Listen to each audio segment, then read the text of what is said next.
Você está com quantos anos de profissão? 53 anos. Caramba. 69 para 22, vai fazer 54 no ano que vem. E cansa ou não? Não cansa. É aquilo que você falou, né? Você Eu ouvi essa frase e achei interessante. Quando você faz o que gosta, ou que você... Trabalhe com o que você gosta e você não vai trabalhar nunca. É. É mais ou menos por aí. As pessoas falam, você tem muitas dificuldades na vida? Eu confesso a você que eu não vejo. Quando olho para trás, eu não vejo dificuldades. Ou aquelas dificuldades já faziam parte, né? Sabe? Elas faziam tão parte, acho que, do dia a dia meu, que eu não acho que elas eram dificuldades. Morar na pensão depois que eu morei na República... morar não sei aonde, lá no Jardim, eu não vejo, aquilo era uma passagem. Você morava onde nessa época? Eu morava ali comecei em São Paulo, na Brigadeiro, tá. Depois fui na Rua do Arocho, numa pensão, e fui morar depois lá na Vila Califórnia, para lá um pouquinho da Vila Alpina, ali na divisa com São Caetano. E depois dali eu voltei e fui morar no Sumaré. Aí eu já fui morar um pouquinho melhor já no Sumaré. Qual que foi a era de ouro do rádio? Veio um pouco antes de você ou você acha que foi essa... Não, eu acho que foi essa minha fase. Foi? Eu acho que foi a partir... Porque teve a parte da radionovela, né? Que fez um sucesso, e depois essa dos grandes locutores. Eu acho que essa fase dos 70, 80 foi o momento maior, foi o boom mesmo. Aí, e com o FM chegando nos anos 80... porque vocês eram AM. Sempre fomos AM. Então aí com a chegada do FM forte nos anos 80, com a Rádio Cidade, dos anos 80. Quando? 1980. Bem no comecinho mesmo? Aí nós do AM, o rádio AM começou a sofrer, obviamente, uma concorrência. Que começou um ritmo diferente de rádio. Aquela coisa mais embalada, coisa que eu fazia no AM. Que eu era um cara dinâmico, alegre, penso que ainda continuo sendo, mas eu digo assim, aquilo que o FM começou a fazer a partir dos anos 80, com a Rádio Cidade, que se tornou naquele momento talvez a rádio modelo, nós já fazíamos no AM. Aí começou então um processo até durante uns 10 anos o AM foi perdendo um pouco da sua força. O FM foi crescendo. O AM então surge primeiro, o FM não existia então? Ele existia como rádio, mas como competidor mesmo, não foi nos anos 80. Por quê? Porque não tinha... antes era música para escritório, era música para consultório.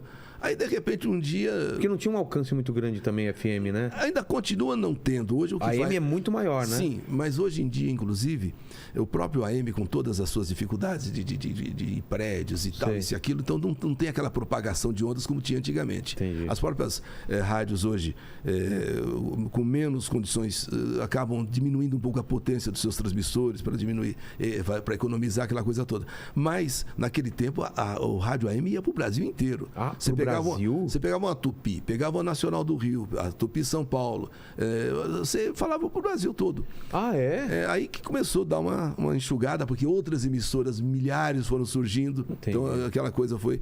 E o FM, que realmente começou, a partir daí dos anos 80, começou forte mesmo, e passou a ser o competidor com a AM. E passamos a disputar. Porque tinha essa disputa da AM e FM, eu lembro bem, né? FM, na teoria, era mais jovem. Sim, e a AM... Nós do AM era o tradicional. E a juventude. E veio a juventude agora, né? E eu acredito que justamente por eu ser uma pessoa um pouco mais, na época, mais jovem, então é claro que eu talvez estivesse mais antenado até. Eu tivesse até meio que um FM no AM, com características... Correto. Então eu me mantive e continuei. Tanto é que muitas músicas... Por exemplo, vou dar um exemplo. Mamonas Assassinas. Tá. Então tem aquela lá, eu até esqueci, o fado, aquela do fado que eu vou... Vira. Tá comendo todo mundo aqui, eu não comi ninguém. Então o rapaz, que havia o divulgador de discos na época, né? O cara ia nas rádios? Ele ia nas rádios e tal, e ele falou assim, ele levava o disco mesmo? Levava o disco. Cada gravadora tinha os seus divulgadores. O cara ia de rádio em rádio levando os discos. E entregava para cada apresentador. Na minha vez, ele falou assim, esse disco aqui é só para você ouvir em casa, porque eu sei que você não vai tocar mesmo. Quando eu ouvi... Eu vou tocar.